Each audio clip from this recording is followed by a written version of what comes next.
बिस्मिल्लाहिर्रहमानिर्रहीम सल्लल्लाहु अलैहि वआलिहि वसल्लम। अस्सलाम वालेकुम dear students, welcome to lecture number 12 on differential equations 2.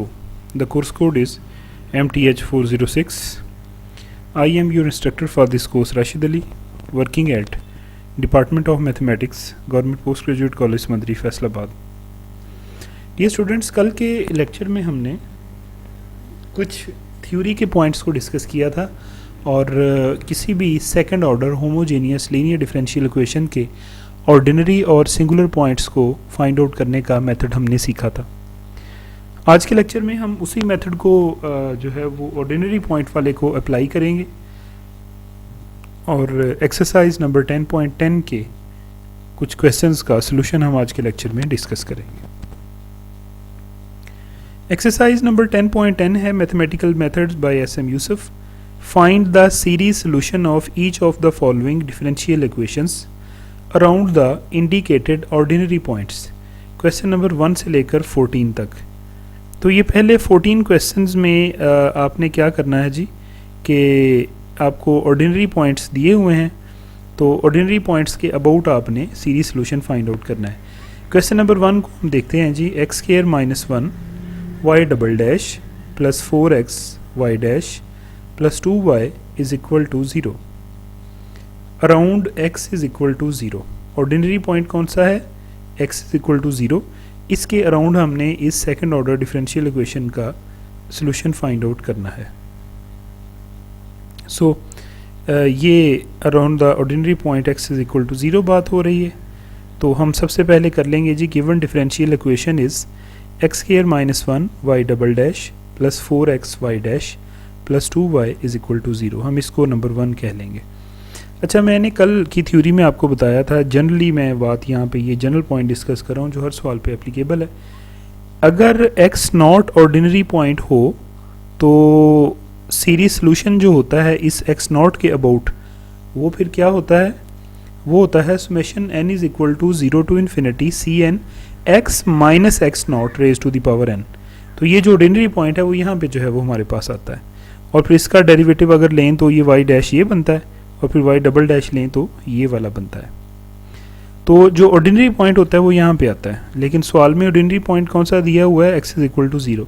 सो जब मैं यहाँ पे 0 पुट कर दूंगा तो फिर क्या सोल्यूशन बनेगा? y बन जाएगा summation n is equal to 0 to infinity C N X raise to the power n। ये फिर आपका सोल्यूशन जो है वो बनेगा। So assume that y is equal to summation n is equal to 0 to infinity cn x raised to the power n be the solution of 1 about the indicated ordinary point about the ordinary point x is equal to 0। और अगर आप ज़रा इसके देखें तो ये जो y double dash का जो कोएफिशिएंट है ये किन किन पॉइंट पे 0 हो रहा है? ये y ये 1 पे और -1 पे हो रहा है। तो remember that this equation has the singular points -1 and 1। अगर कल वाली बात को देखा जाए तो इसके ऑर्डिनरी पॉइंट सारे रियल नंबर्स हैं मास y 1 और -1 के। सो 1 और -1 पे y डबल डैश का कोएफिशिएंट होता है 0, तो लिहाजा इसको आप बोलते हैं कि ये दोनों -1 और 1 इसके सिंगुलर पॉइंट्स हैं। सो एज्यूम करते हैं कि ये जो है वो हमारा सोल्यूशन है 1 का about the ordinary point x is equal to 0। इसका डेरिवेटिव आप ज़रा लें, या पहले भी जानते हैं, summation n is equal to 0 to infinity n c n x raise to the power n minus 1। फिर y double dash summation n is equal to 0 to infinity n into n minus 1 C N X raise to the power n minus 2। यानी इसका दोबारा हमने derivative लिया तो ये n minus 1 दोबारा नीचे उतरा और x की पावर में एक ही कमी यानी n माइनस 2 हो गया। Putting these values of y dash and y double dash into 1 दी गई इक्वेशन में यहाँ पे y डबल डैश की जगह पे इसकी वैल्यू, y डैश की जगह पे इसकी वैल्यू और y की जगह पे इसकी वैल्यू जो है वो आप दर्ज कर दें, तो ये बन जाएगा x square minus 1 summation n is equal to 0 to infinity n into n minus 1 C N X raise to the power n minus 2 plus 4x summation n is equal to 0 to infinity n C N X raise to the power n minus 1 plus 2 summation n is equal to 0 to infinity C N X raise to the power n is equal to 0। इस ये जो हमारा पूरा summation है इसको आप x square के साथ जब मल्टीप्लाई करेंगे तो एक्स स्केयर जब अंदर जाएगा तो n की पावर जो है वो फिर -2 + 2 होके अकेला रह जाएगा, और जब ये -1 मल्टीप्लाई होगा इसके साथ तो ये एज इट इज़ जो है वो सारे का सारा आ जाएगा। 4 और x को अंदर मल्टीप्लाई कर दें तो x की पावर n बन जाएगी और यहाँ पे एज इट इज़। अब एक ये x की पावर n वाली रकम है, एक ये x की पावर n वाली रकम है, एक ये x की पावर n वाली रकम है।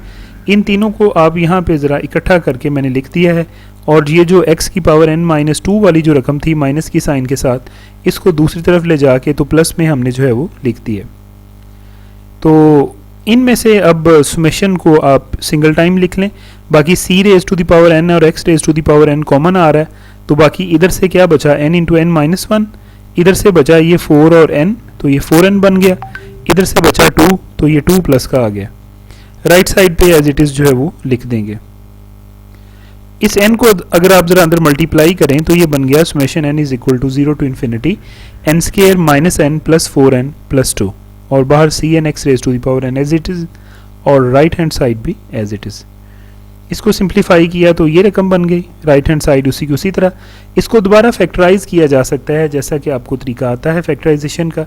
जब इसको हम फैक्टराइज करेंगे तो इसके दो फैक्टर बनेंगे n+1 n+2। ये बिल्कुल वैसे ही है फैक्टराइजेशन का तरीका, आपने किसी भी क्वाड्रेटिक पॉलिनोमियल को जो है वो सीखा हुआ है, एफएससी में भी ये है और ये मैट्रिक के अंदर भी है। अब ज़रा आप देखें, ये लेफ्ट हैंड साइड पे सुमेशन, ये राइट हैंड साइड पे सुमेशन। अब ये है कि n इज़ इक्वल टू 0 जब आप इसमें पुट करेंगे तो इसकी पहली रकम होगी x की पावर -2 वाली, राइट। लेकिन जब इसमें n is equal to 0 put करेंगे तो इसमें पहली रकम होगी x की पावर 0 वाली। सो ये पीछे है टर्म्स में, इसकी लिहाजा हमें पहली दो टर्म खोलनी पड़ेंगी ताकि इसकी जो सीरीज़ हो, जो सुमेशन वाली रकम हो, उसको खोलने से पहली रकम में x की पावर 0 बने। तो ये लेफ्ट हैंड साइड को एज इट इज़ लिख दिया, इसमें n इज़ इक्वल टू 0 के लिए खोला तो ये रकम बन गई, जब n इज़ इक्वल टू 1 के लिए खोला तो ये रकम बन गई। अब n is equal to 2 to onward दोबारा मैंने सुमेशन की फॉर्म में जो है वो लिख दिया है। बेनिफिट ये है कि अब जब n इज़ इक्वल टू 2 मैं इसमें पुट करूँगा तो x की पावर 2 - 2 यानी x की पावर बनेगी 0। तो x की पावर जो है वो 0 बनेगी, और इसमें जब n इज़ इक्वल टू 0 में पुट करूँगा तो तब भी x की पावर 0 बनेगी। तो लिहाजा दोनों तरफ जो है वो सिग्मा जब हम खोलें तो पहली रकम में x की जो पावर्स हैं वो सेम आती हैं, तो लिहाजा ये मसला हल हो गया। लिहाजा इसको हम इक्वेशन नंबर 2 जो है वो कह देंगे। अब मसला रह गया कि यहाँ पे summation n is equal to 2 से स्टार्ट हो रहा है और यहाँ पे n इज़ इक्वल टू 0 से स्टार्ट हो रहा है। तो इस तरफ फिर ये जो x की पावर है, ये k is equal to n आप इसको ले लें in the series on the left hand side, and similarly k is equal to n - 2 in the series on the right hand side. ये जो 2 है इसमें x की पावर को आप k is equal to n - 2 ले लें। अगर यहाँ से n की वैल्यू निकालें तो ये उधर जाके k + 2 बन जाएगी। अब ये k की कीमत क्या क्या होगी सुमेशन इंडिसेस के लिहाज से, ये सारा एक्चुअली पुराना काम है, इसलिए मैं जस्ट आपको एज इट इज़ बता रहा हूँ। अगर आपने पिछले लेक्चर सुने हुए हैं तो आपको ये सारी टेक्निक जो है वो आती है। For n is equal to 0 in k is equal to n, यानी ये पहले सुमेशन की बात हो रही है। तो k की n की जगह पे जब आप 0 पुट करेंगे तो k की वैल्यू आएगी 0। इसी तरीके से जब n इज़ इक्वल टू 2 है, ये राइट हैंड साइड वाले सुमेशन के लिए बात हो रही है, वो n इज़ इक्वल टू 2 से स्टार्ट हो रहा है ना, तो n इज़ इक्वल टू 2 को जब वो k is equal to n - 2 में हम पुट करेंगे तो तब भी हमें k की वैल्यू 0 ही मिलेगी। सो जब ये हम चेंजेस 2 में पुट करेंगे तो हमारे पास क्या उसका जो है वो आएगा, वो बन जाएगा summation k is equal to 0 to infinity k + 1 k + 2 c k x raise to the power k is equal to summation k is equal to 0 to infinity k + 2 k + 1 c k + 2 x raise to the power k। ये 100% 10.9 वाला काम ही है k वाली technique, जिसमें हम summation के indices को same करते होते हैं। अब हम इस पोजीशन में हैं कि कंपेयर कर सकते हैं coefficients of like powers of x। तो इस तरफ x की पावर k का कोएफिशिएंट ये है, इधर x की पावर k का कोएफिशिएंट ये है, तो ये दोनों आपस में बराबर हो गए। रेकरेंस रिलेशन हमने यहाँ पे बनाना है, तो c k + 2 की वैल्यू अगर मैं निकालना चाहूँ तो ये दूसरी तरफ जाके डिवाइड हो जाएगी, राइट। और इसको आप जो है वो कैंसिल आउट कर दें तो k की वैल्यू 0 1 2 3 से ऑनवर्ड जो है वो स्टार्ट हो जाएगी। c k + 2 is equal to c k, इसको हम 3 कह देंगे जो हमारा रेफरेंस रिलेशन बना है, और k की वैल्यू जो है वो 0 1 2 3 एंड सो ऑन है।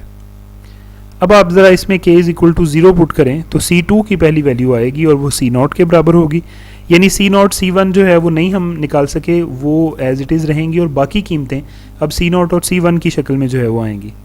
जब आप इसमें k is equal to 1 put करते हैं तो C3 की वैल्यू बनती है C1। जब K2 पुट करते हैं तो C4 की वैल्यू चूँकि C2 आती है रेफरेंस रिलेशन में से, लिहाजा और C2 C नॉट के बराबर है तो C4 भी C नॉट के बराबर हो गई। जब k is equal to 3 put करते हैं C5 में तो C5 चूँकि C3 के बराबर आता है, वहाँ से उस C3 की वैल्यू हमने ऊपर कैलकुलेट की है C1।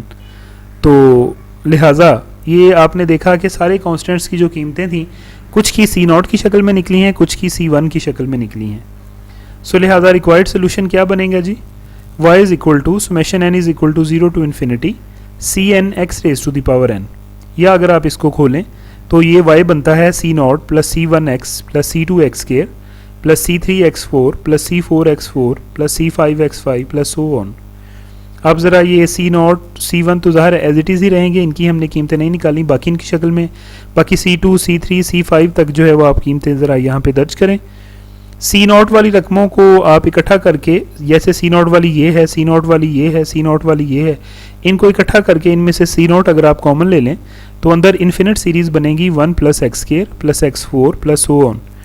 और अगर C1 वाली रकमों को, जैसा कि ये है और ये है, इनको इकट्ठा करके आप इनमें से C1 अगर कॉमन ले लें तो अंदर रकम बनेगी x plus x cube plus x5 plus so on, right.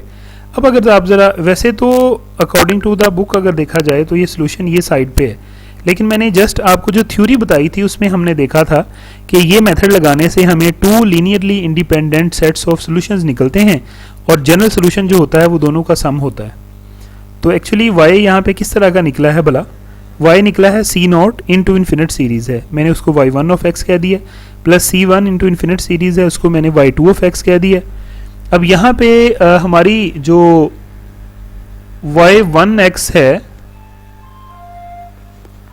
y1x जो है ये भी जो है वो x वाली रकम है, और ये y1x जो है वो एक्चुअली ये वाली है, और इसको मैंने C1 के अंदर वाली को y2x कहा है।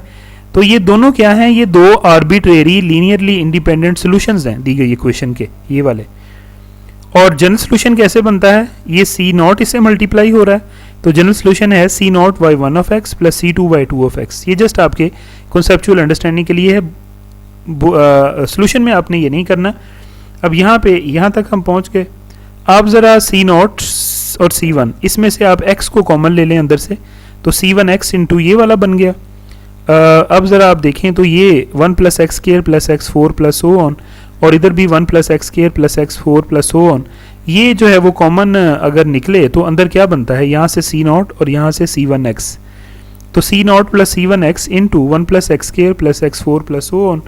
ये जो है ना, ये एक्चुअली बाइनोमियल सीरीज़ है किसकी, 1 minus X square whole square की, होल की पावर -1 की।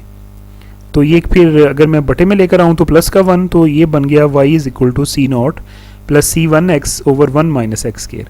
याद रहे यहाँ पे ये जो है 1 minus X square whole raise to the power -1, जो कि इसके बराबर है, ये बाइनोमियल सीरीज़ है। वो बाइनोमियल सीरीज़ होती है ना 1 plus X raise to the power n, तो जब उसको खोलें तो वो बनती है 1 plus N X plus N into n -1 over 2 factorial X square, और वो वाली। तो इसको अगर आप ज़रा खोलें तो ये आपके पास